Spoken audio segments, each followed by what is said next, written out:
se eu entendi bem, é sobre graça ou sobre as epístolas de Pedro? Sobre qualquer coisa que o Espírito Santo tocar. Não, porque é interessante, né? Porque nada melhor falar sobre a graça quando a gente fala na epístola de Pedro, né? Que fala do Deus de toda a graça, né? E talvez eu gostaria só de expressar um sentimento no meu coração relacionado com a epístola de Pedro, hein? Tem que no meio. Tem que ficar mais alto também? É bom. Você pode ficar sentado.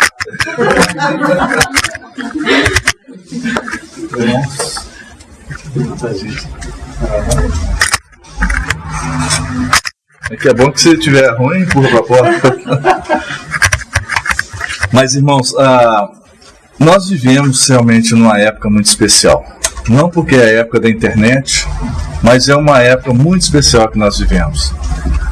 Se os irmãos param para pensar ou param para olhar ao derredor as coisas que vão acontecendo, a evolução das coisas no mundo nosso atual, mesmo no meio nosso, daqueles que foram salvos pelo Senhor Jesus, a gente percebe alguma coisa parece estar diferente, alguma coisa não caminha muito bem.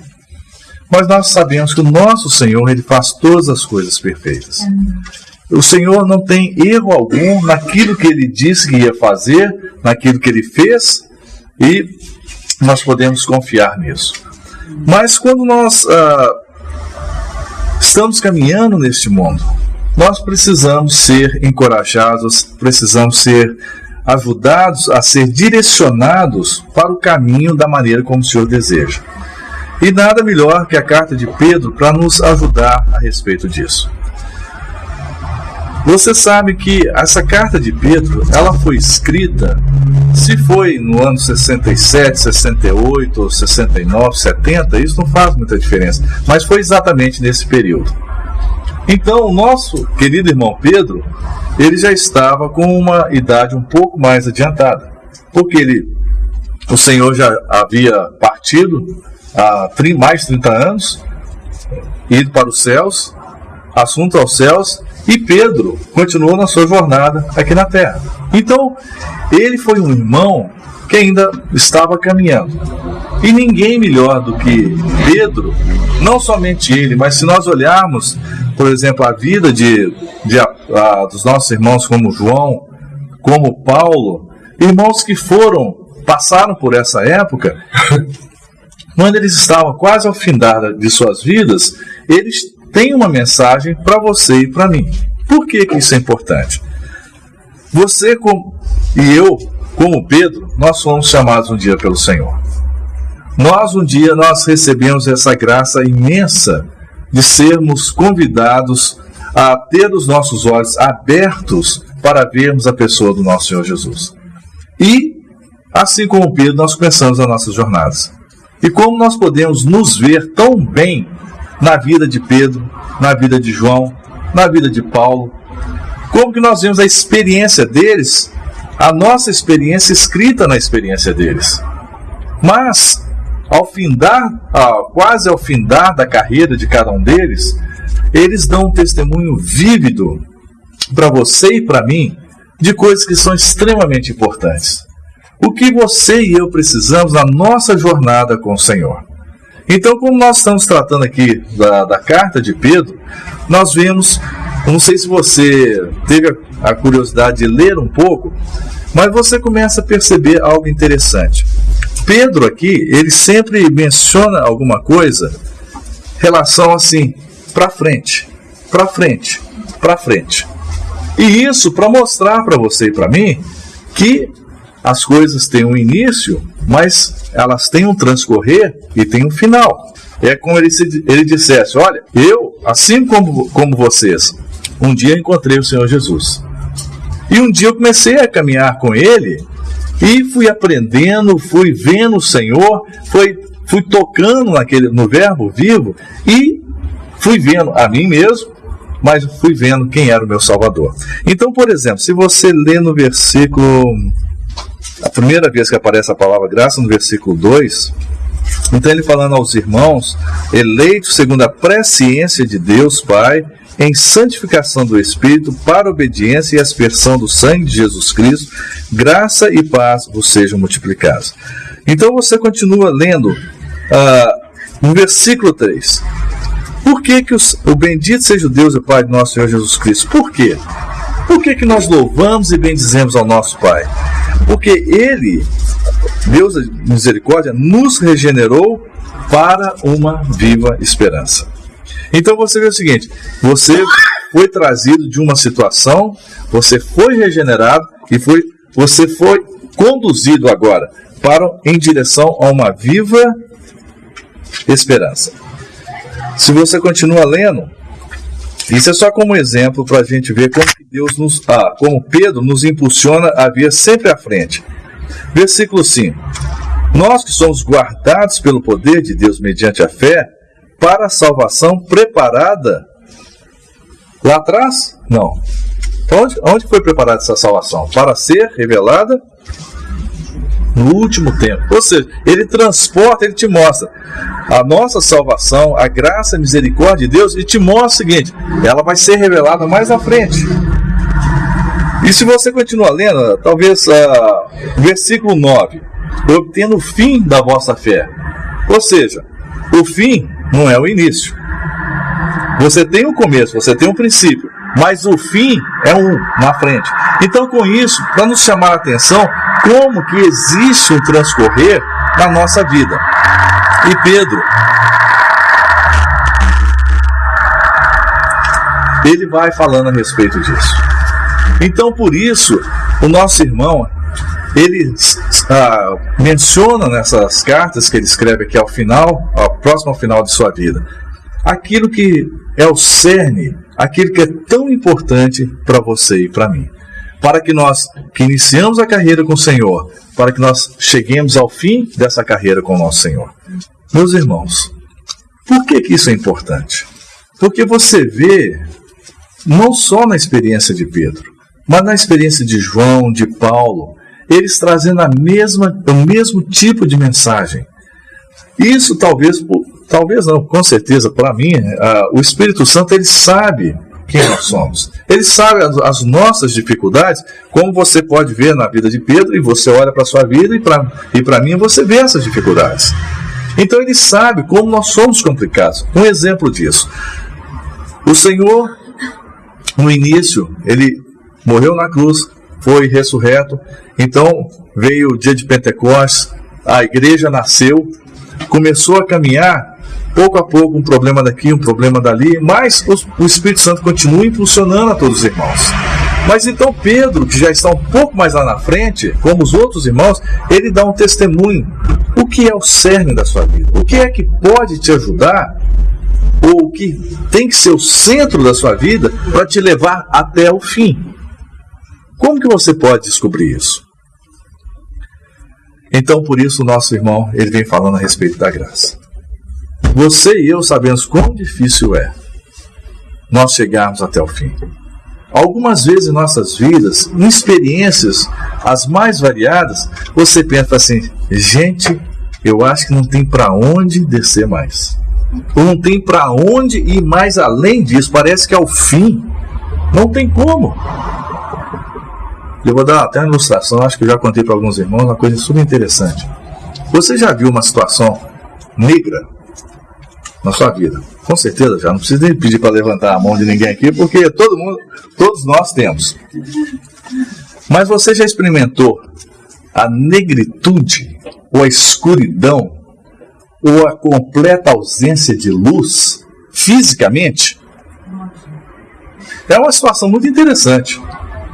Porque você apaga a luz, você está na escuridão, mas gradativamente seus olhos conseguem se adaptar e você começa a ver pelo menos alguma sombra aqui e acolá. Não é verdade?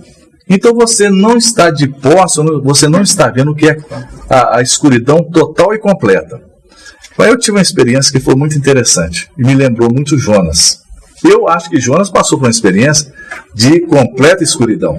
Porque o dia que jogaram ele no mar, um peixe veio engoliu ele e levou ele para o fundo do mar, meu amigo, ali com certeza ele estava vendo a coisa preta, em todos os sentidos. Ele não conseguia enxergar absolutamente nada.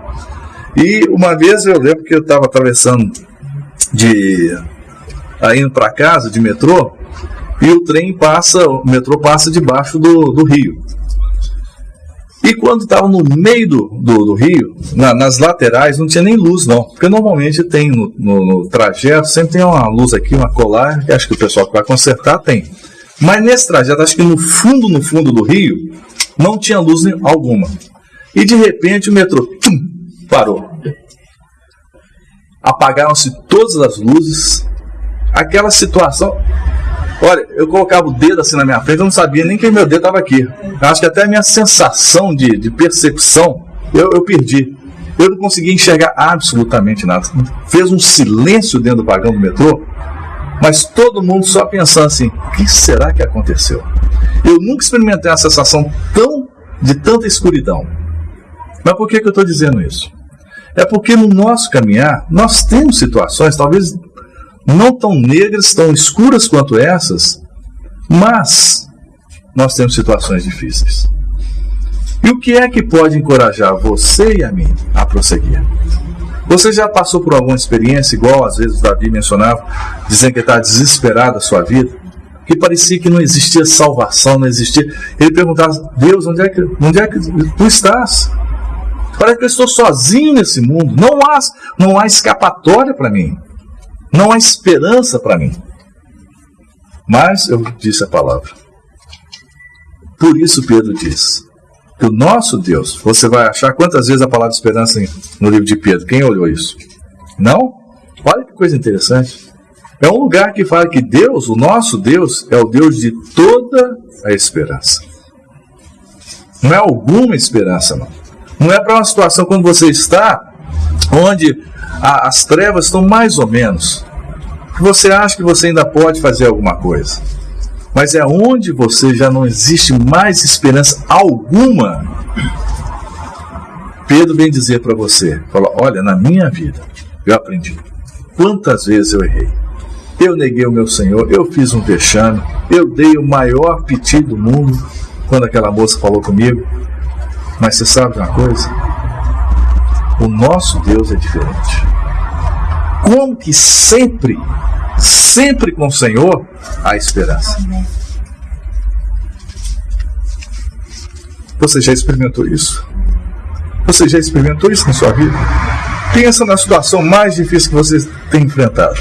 Seja de trabalho, seja na sua família, seja com um irmão, seja com qualquer coisa. Você diz, não há esperança. Mas sabe de uma coisa? Deus vem dizer para você, há esperança. Amém. Mas você sabe, há esperança em você? Absolutamente não. Há esperança no Deus de toda a esperança. Agora, meus irmãos, esperança é alguma coisa que pode parecer... Como você pode tocar a esperança? Pedro está dizendo para você e para mim, olha, esse Deus da esperança é esse Deus que você pode confiar. Ele é o Deus de toda a graça. Você sabe disso. Nós estamos falando sobre graça. Então, esse Deus da graça, ele é o Deus de toda a esperança também. E você sabe que você pode confiar nele. Mas, acho que eu falei uma coisa errada aqui. Mas ninguém me corrigiu. É em Pedro que fala que é o Deus de toda esperança? Isso é na terceira carta de Pedro. É por isso. Porque em Pedro fala que ele é o Deus de toda... Ninguém está prestando atenção. Mas tudo bem. Mas você veja o seguinte... Mas isso não tem problema, porque isso foi Paulo. Mas é como eu falei, a experiência de Paulo, de João, de Pedro, ela direciona você e a mim da mesma maneira. E aqui quando Pedro diz que ele é o Deus de toda a graça, como que você pode tocar a graça? Como você pode apalpar a graça? Você sabe que isso é uma porta. Se você quer saber o que é uma porta, você vem aqui, você pode tocar, você abre, fecha, só isso é para impedir entrar, sair. Você sabe o que é. Mas como que você, na terminologia de Pedro aqui, você sabe o que é graça? Como você experimenta esse Deus de toda graça, que é o Deus de toda esperança, e nas palavras de João, que Deus é o Deus, não fala de todo amor, porque fala, todo amor não tem jeito de ser menos, porque Deus é amor. Então como você pode tocar essas coisas? Os irmãos lembram que da última vez, no sábado passado, quando estavam mencionando a respeito de graça, graça é muito mais do que foi o almirante, né, que falou, é favor imerecido, é uma definição. Mas graça, esperança é muito mais do que uma definição, porque é uma pessoa. E essa pessoa que você e eu precisamos sempre nos lembrar. Quando não há esperança, você sabe que o Deus de toda a graça, Ele provê essa esperança para você. Mas como que Ele provê isso? Como se Ele fosse no supermercado e trouxesse? Não. Porque Ele, a pessoa dEle, é que nós devemos buscar. Então é isso que eu encorajaria você quando estiver lendo, não somente essas epístolas de Pedro aqui, mas também as últimas cartas de Paulo e as últimas que João escreveu. Procure ver o seguinte: quando fala a respeito que Deus é luz, que Deus é amor, está se referindo a um objeto, a uma coisa ou a uma pessoa? Aonde você vai encontrar esperança? Na pessoa do Senhor Jesus. Aonde você encontra graça para prosseguir até o final, como Pedro diz aqui? Só quando você vê a pessoa do Senhor. Então, eu lembro de uma frase de um irmão que diz o seguinte: que eu prefiro andar nas trevas com o Senhor do que na luz sem o Senhor. Guardou? Prefiro andar nas trevas com o Senhor, porque com o Senhor nas trevas, você sempre estará na luz. Agora, se você andar na luz sem o Senhor, com certeza você não vai andar na luz. Então, que nós possamos ser encorajados, que o nosso Deus, o Deus de toda esperança, o Deus de toda graça, não pensemos apenas, graça é alguma coisa que você recebe. Graça é a pessoa do Senhor Jesus. A esperança que nós temos é a pessoa do Senhor Jesus. Então, na sua vida, no seu andar individual, no seu andar com os irmãos, enquanto nós aguardamos a vinda do Senhor, nós vamos ver o seguinte: que todas as coisas, os nossos olhos devem se voltar para o Senhor. Devem estar fitos no Senhor. Porque quando os nossos olhos estão cheios do Senhor, nós realmente temos a luz da vida. Nós temos realmente aquela condição que parecia impossível para nós. Nós temos toda a graça e nós temos a esperança para prosseguirmos. Que realmente o Senhor nos encoraje, porque tem encorajado muito a minha vida. Diz, não simplesmente pensar no Deus de toda a graça ou apenas no Deus da esperança, mas que o meu Senhor Jesus, esse que habita dentro de mim, Ele é que me provê toda essa graça, Ele mesmo provê todas as coisas para mim. E a esperança que eu posso ter é que, porque Ele habita em mim. Então, em outras coisas, nós temos, na verdade, um grande Deus. É por isso que quando a gente reúne, não existe nada mais importante de nós reunirmos o Senhor sendo o centro absoluto. A palavra, o estudo da palavra, é lógico que é importante, nos ajuda nessa direção. Mas a nossa intenção, nosso desejo maior, Senhor, estamos vindo aqui para encontrar o Senhor junto com os nossos irmãos. Para realmente dizer que nós temos um Deus que é tremendamente grande, que merece ser exaltado, que nós glorificamos esse Deus que nós temos. E cada um de nós possa ser encorajado. Boa noite, irmãos.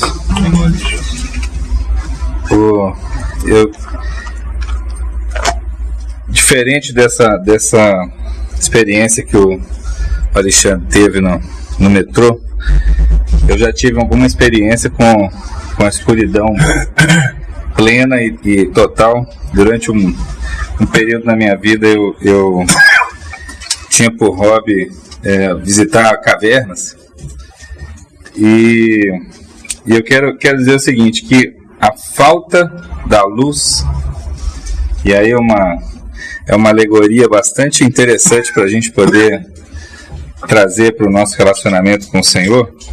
A falta da luz, ela é tão desnorteante que altera completamente a nossa rotina de vida. Você simplesmente desligar completamente todo o seu equipamento dentro de uma caverna, em pouco tempo você perde completamente a noção de espaço, tempo, rumo, retira de você toda a segurança e a certeza em você mesmo. E eu creio que a gente pode usar de uma forma muito intensa essa experiência na nossa vida do relacionamento com o Senhor. Porque sem o Senhor, sem a luz do Senhor, a gente fica completamente perdido, desnorteado, sem noção de tempo, sem noção de espaço, de rumo, de caminho, de qualquer coisa que seja. E eu acho que é uma experiência bastante dura, bastante difícil. Uma vez fizeram um estudo, levaram algumas pessoas para dentro de uma caverna e lá dentro tiraram completamente o contato delas com o mundo exterior e colocaram elas sem noção de relógio, sem noção de tempo, sem noção de nada. E Oi, irmão. E o acompanhamento que foi feito do lado de fora mostrava que as pessoas iam dormir às 2 da tarde, dormiam durante 1h30, 2, despertavam, davam bom dia, começaram a trabalhar 22 horas, 21 horas, porque simplesmente se perderam perderam a noção do tempo. Então, realmente, o Senhor é a nossa luz, o Senhor é aquele que garante o nosso equilíbrio, o nosso caminhar, é o único alicerce que pode sustentar a nossa vida. Então, eu acho que esse exemplo que o Alexandre usou da luz ela é super importante. Mas eu queria compartilhar com os irmãos mais um alerta do Senhor na carta de Pedro, em 1 Pedro 5, no verso 8,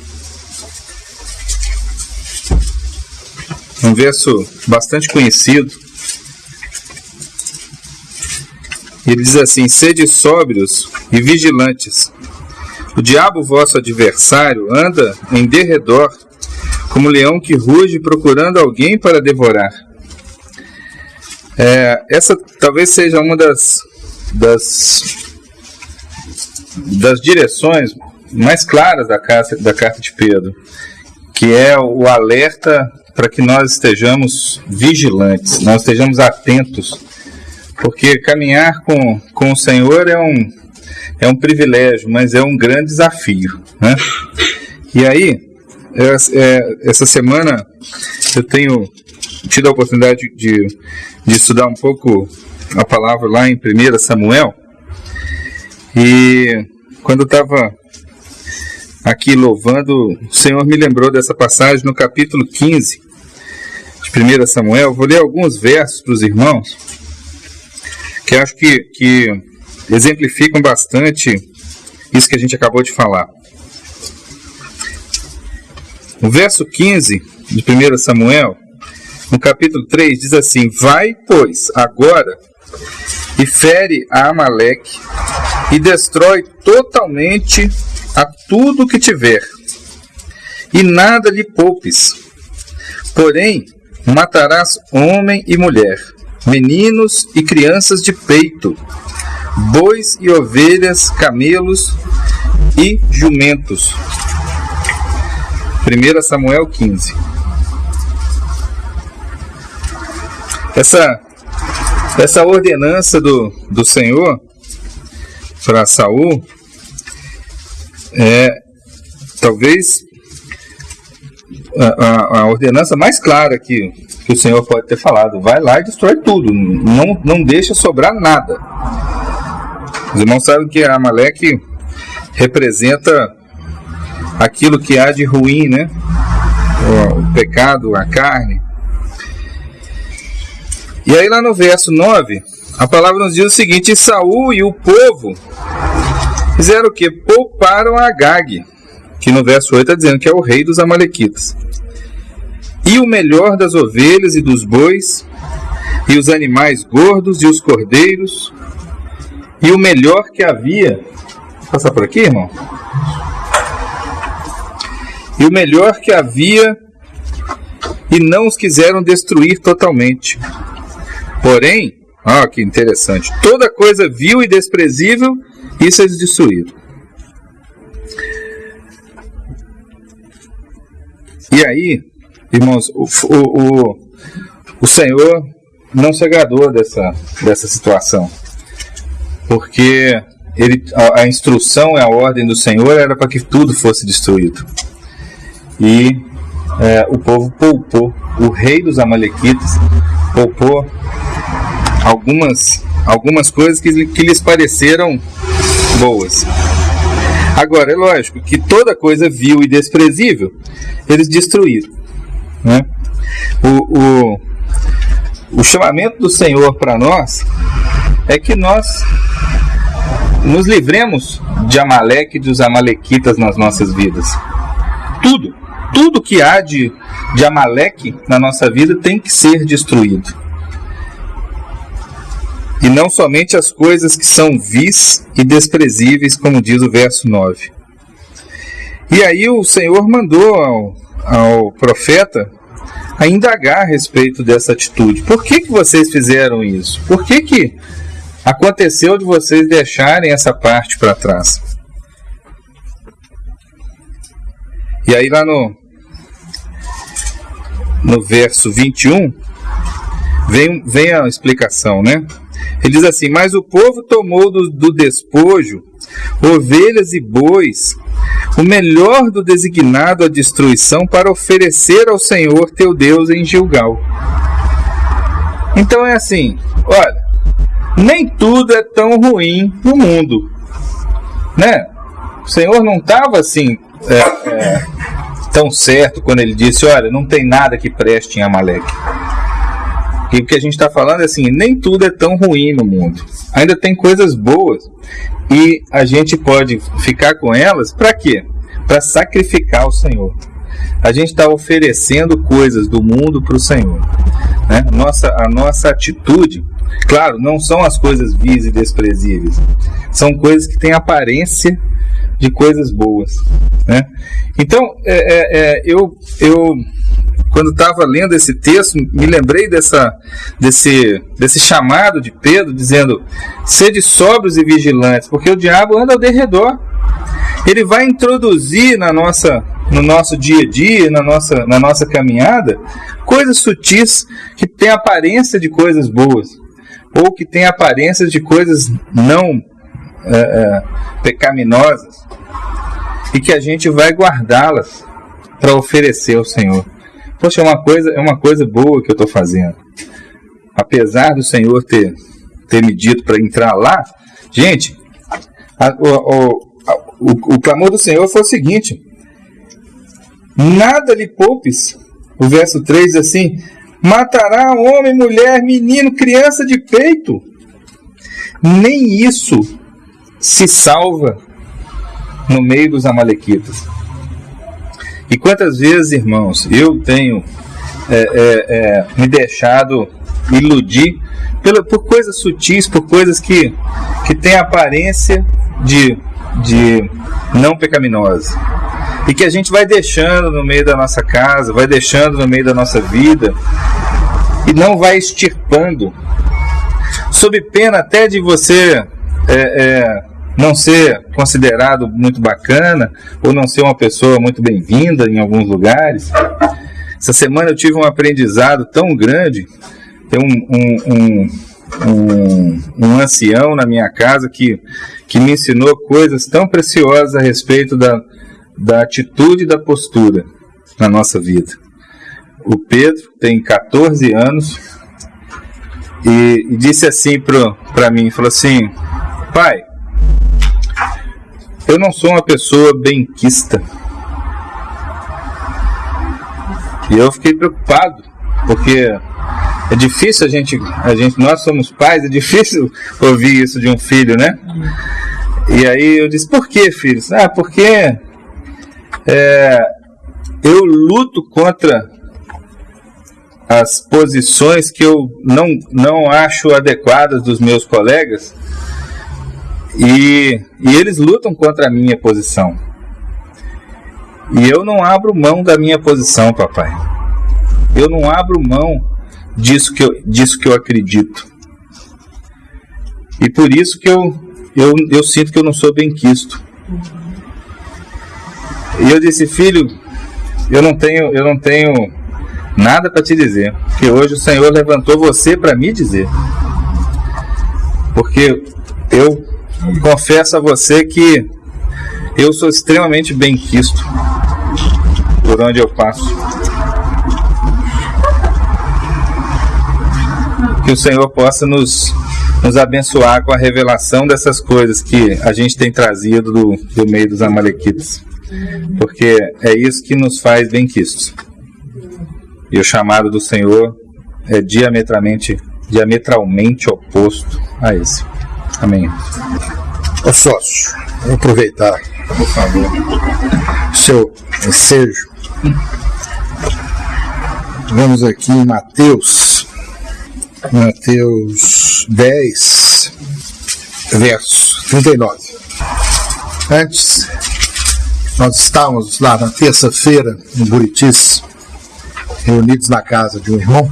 Toda terça-feira a gente reúne lá, no Buritis. Às vezes lá em casa, na casa de um irmão, de outro. E nós estamos vendo o que foi falado lá em São Lourenço, na conferência que teve lá, no final de agosto, sobre o Ministério do Espírito Santo.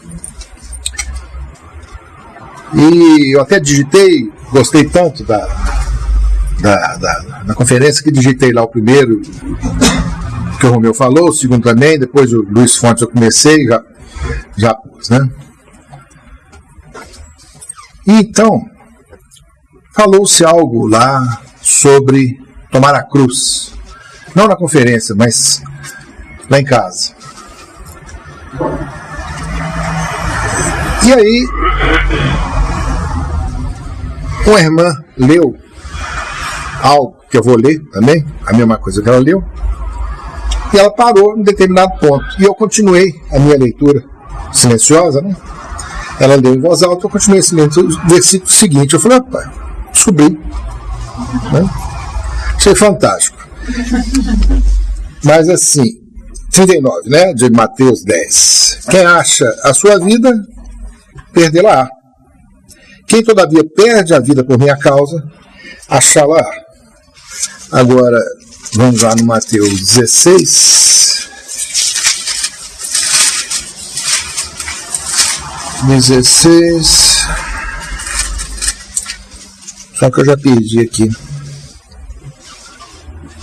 24.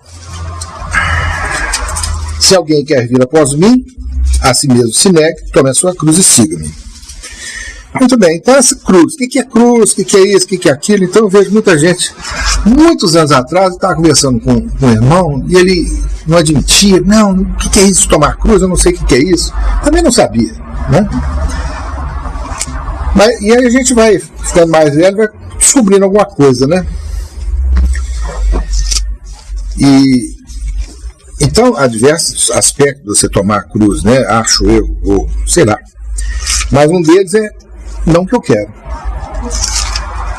mas a vontade do Senhor na nossa vida, né? Então vamos lá em Gálatas 5 agora. Oportunamente eu vou falar para vocês, se Deus quiser, um pouco sobre essa conferência lá de São Lourenço, sobre esse Ministério do Espírito Santo. Eu tenho que ler bastante para... No verso Gálatas 5, no verso 16, está escrito assim: digo, porém, andai no Espírito e jamais satisfarei a concupiscência da carne. Então, na discussão dessa lá do Espírito Santo, então ela falou isso aqui. Aí eu continuei: porque a carne milita contra o Espírito e o Espírito contra a carne. Porque são opostos entre si. Eu já sei. Aí tem uma coisa interessante daqui para frente que fala assim: para que não façais o que porventura seja do vosso querer. Então, o que eu quero é uma coisa, mas é bom para mim, né? Então, essa luta entre a carne e o espírito, vamos ler o versículo agora, o seguinte, vocês vão me acompanhar, 16.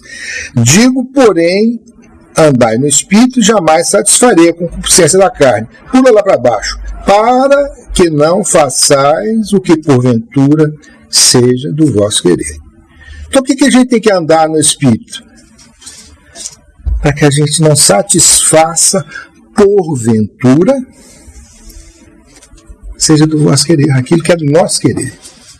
Então, achei ótima essa definição, sabe? Descobri, porque eu sempre escutava: não é o que você quer. É o que o Senhor quer para a sua vida. Eu sempre escutei muitas vezes, mas dessa vez, eu, por ter continuado a ler um pouquinho mais, eu achei a resposta. Entendeu? Era só isso. Depois eu incomodo você. Achei interessante que, depois que o Mauro falou, eu estava pensando justamente nessa parte. Lá em São Paulo, na casa do Morguinho, a gente terminou agora Gálatas, né? E essa parte a gente ficou bastante tempo. E é interessante mesmo, isso também chamou bastante atenção, assim, como que o andar no espírito precede a satisfazer a concupiscência da carne, né?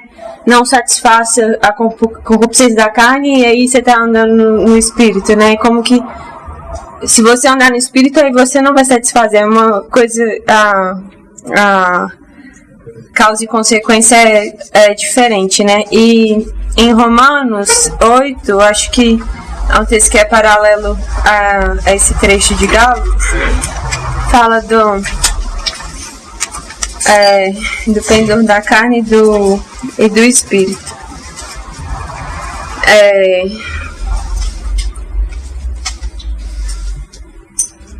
Vou começar do 8:5. Porque os que se inclinam para a carne cogitam das coisas da carne, mas os que se inclinam para o espírito, das coisas do espírito. Porque o pendor da carne dá para a morte, mas o do espírito para a vida e paz.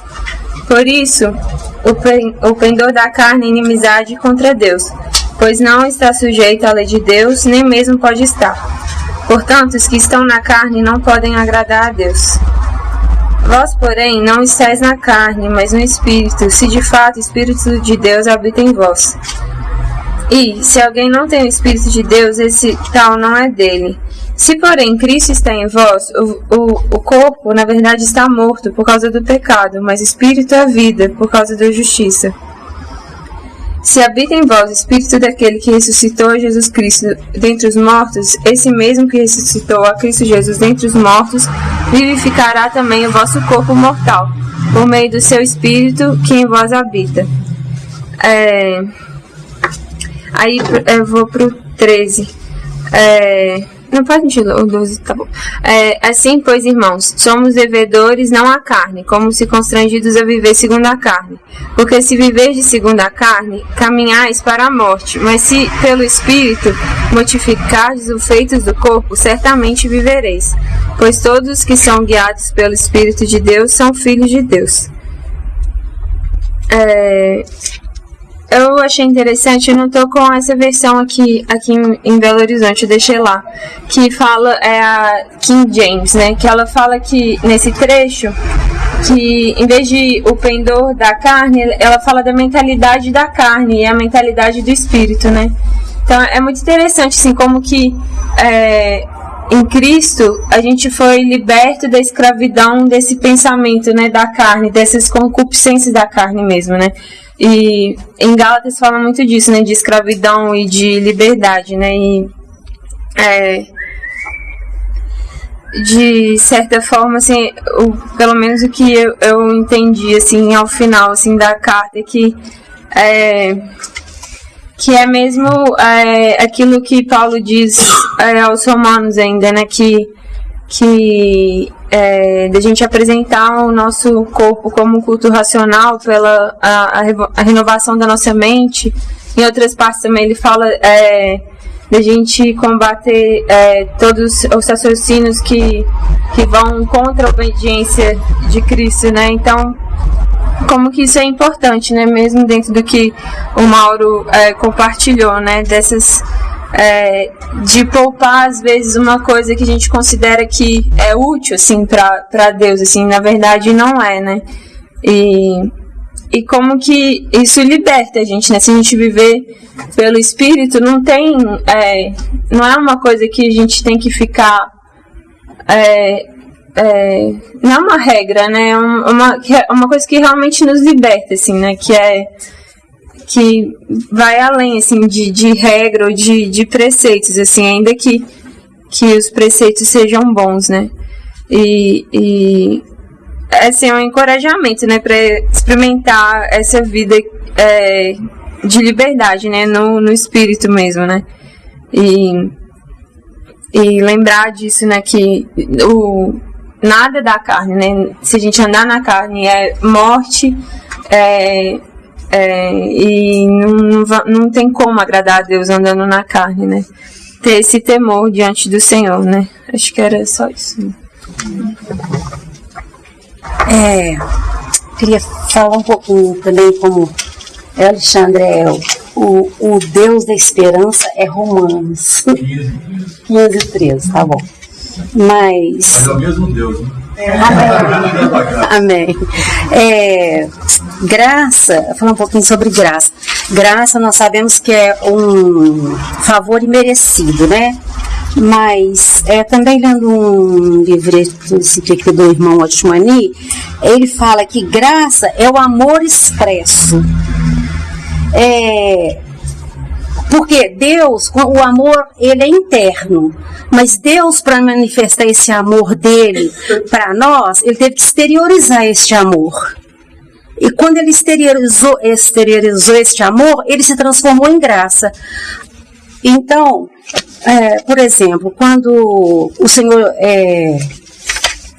quando você gosta de uma pessoa, você ama uma pessoa, isso é amor, é interior. Aí quando você ama um indigente, então você tem piedade dele, você tem amor por ele, você tem compaixão por ele, você tem misericórdia por ele. Mas quando você dá de comida a ele, quando você dá de vestir para ele, este amor, ele se transformou em graça. E isso é que é graça. Nós somos pecadores. Por que nós somos pecadores? Nós somos miseráveis pecadores. Nós recebemos graça de Deus. O amor de Deus se transformou em graça para nós, dando o Senhor Jesus para nós. Correto? Então isso também é uma das definições de graça, né? E graça, o irmão Watchmani diz aqui que graça é um ato de amor para com o necessitado. Nós necessitamos de graça, porque nós somos pecadores, nós não temos como resolver nossos problemas por nossa própria conta, né? Somos miseráveis pecadores, mas Deus nos deu o Senhor Jesus, né? Então, com isso, esse ato de amor de Deus para conosco, que somos necessitados, né, se transformou em graça. E Deus é amor. O seu amor, ele é manifestado a nós como graça. Quando ele manifesta o amor dele, dando o Senhor Jesus para nós, isso é graça que Deus fez. E também, diz aqui também, eu não quero tomar muito tempo dos irmãos, não. A Bíblia, ela nos mostra acerca da diferença entre amor e graça. Eu vou ler. Então, a Bíblia menciona o amor do Senhor Jesus a Bíblia dá maior atenção à graça do Senhor Jesus. A Bíblia também, ela fala da graça de Deus, mas ela dá maior atenção ao amor de Deus. Isso não quer dizer que não existe o amor do Senhor Jesus e que não existe a graça de Deus na Bíblia. Existe. Mas a ênfase na Bíblia está no amor de Deus e na graça do Senhor Jesus.